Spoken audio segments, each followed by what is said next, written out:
ঘরে থাকার জিনিসগুলা দিয়ে কিন্তু দেখেন এত মজার একটা পায়েস বানিয়ে ফেললাম। না খেয়ে থাকলে কিন্তু তাড়াতাড়ি আপনারা সবাই বানিয়ে ফেলেন আমার ভিডিওটা দেখে। অসম্ভব মজা, অসম্ভব মজা, কি বলবো, মুখে লেগে থাকার মতো নেই। তাই আপনাদের সাথে একটু ভিডিওটাও শেয়ার করলাম। দেখেন এই যে আমি কিশমিশ, বাদাম সবগুলো ভেজে, তারপরে গাজরটাও ভেজে নিয়েছি ঘিয়ের মধ্যে। কিন্তু এগুলা একটু ভালো করে ভেজে নেবেন। ভেজে নেওয়ার পরে কিন্তু আমি হাফ কেজি লিকুইড দুধ দিয়ে দিছি। আপনারা পাউডার দুধ দিয়েও কিন্তু করতে পারেন, ড্যানিশ দিয়েও করতে পারেন। আমি হাফ কেজি লিকুইড দুধ দিয়ে সাথে আবার একটু পাউডার দুধও দিয়ে দিছি। এটা স্কিপ হয়ে গেছে কিন্তু আমি মুখে বলে দিলাম কিন্তু। আর আমার স্বাদ অনুযায়ী একটু লবণ, চিনি স্বাদ অনুযায়ী কিন্তু আমি 1.5 চামচের মতন চিনি দিয়েছি। এই চামচের আপনারা যে যেমন মিষ্টি খেতে ভালো লাগে।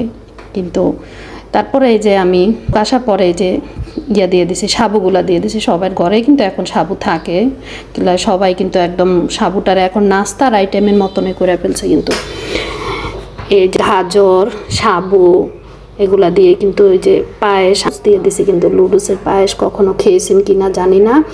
এই লুডুসের পায়েসটা সব 3টা উপকরণ দিয়েই কিন্তু এই পায়েসটা বানিয়েছি। উফ, কি বলবো, অনেক।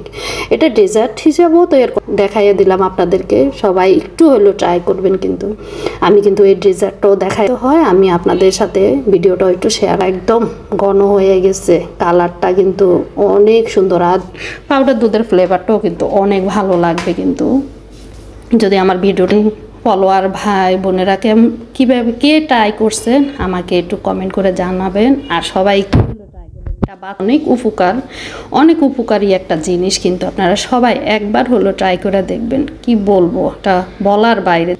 কালারটা কি সুন্দর, লুডুস, গাজর, তারপর সাবুদানা আর কিশমিশ, বাদাম এগুলো দেখতে কালারটা কি সুন্দর হয়েছে। চলে আসেন আমার বাসায়, আমি কিন্তু সবাই দাঁড়া তৈরি করে আর পায়েসটা দুইটাই একসাথে, দুইটা জিনিস করা যাবে কিন্তু অনেক মজা। সবাই চলে আসে, সবাই রান্না করে খাওয়াবো। এই তো, যদি ভালো লেগে থাকে সবাই একটু লাইক, কমেন্ট, একটু শেয়ার। আর সবাই ট্রাই করবেন, একবার হলো ট্রাই করে দেখবেন। কিন্তু পরিবেশন করব, পরিবেশন করা দেখতে কিন্তু আসলে অনেক ভালো লাগতেছে। এখানে যে আমি এখন পরিবেশন করে নিলাম, কিন্তু হ্যাঁ অনেক ভালো লাগতেছে, অনেক অনেক। কালারটা অনেক সুন্দর এসেছে, কালারটা।